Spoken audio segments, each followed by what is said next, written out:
दावत खताब देने लगा हूँ।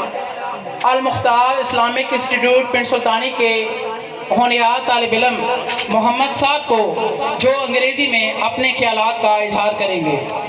Mr. President, a respectable audience, let me today, at the eve of Kashmir Day, draw your attention to the plight of Kashmiri brethren.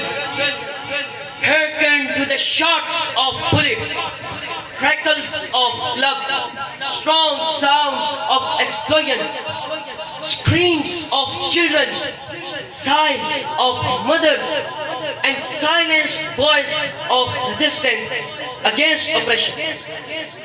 Dear audience, for more than 70 years have our fellow Muslims been denied their right to be independent. 70 years. In these 7 decades, they have made countless sacrifices. Countless mothers have lost their sons. Enough blood of theirs has been spilled until now. Nevertheless, the struggle goes on. My honor, Kashmiris have done what they could, but the history brings to light the question: oh Pakistanis, what have you done for your Kashmiris?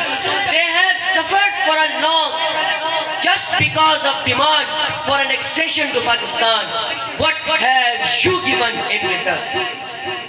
Let's recall today the message of Quaid-e-Azam Muhammad Ali Jinnah, who while addressing the Kashmiris led the cause of action to all of us.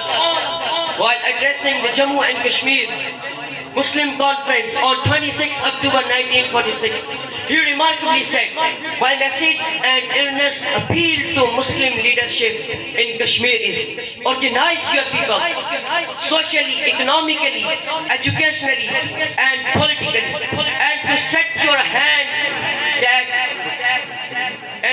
your hand to constructive nation building program.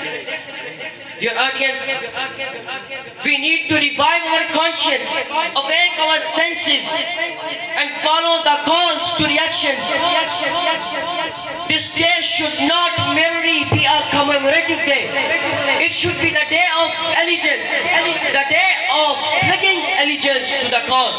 Kashmir will never be independent, Mr. President, unless we get to fix the internal cracks in Muslim Ummah, unless the sectarian fire is extinguished, unless the Gulf state stop complying with the policies of the evil political bloc of America, Israel and India, unless our Muslim stakeholders take pen for Kashmir, unless the Kashmir dispute is voiced well in the international community, unless we are united, unless we are devoted.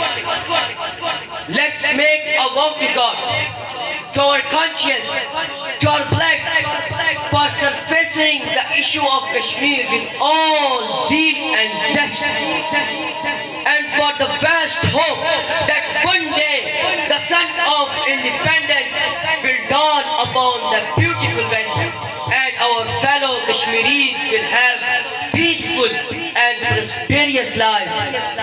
As our famous Urdu poet Faiz Ahmad Faiz anticipates, and we oppressed beneath our feet will have this earth shiver, shake and beat, and the heads of rulers will stuck with crackling, lightning and thunder roll.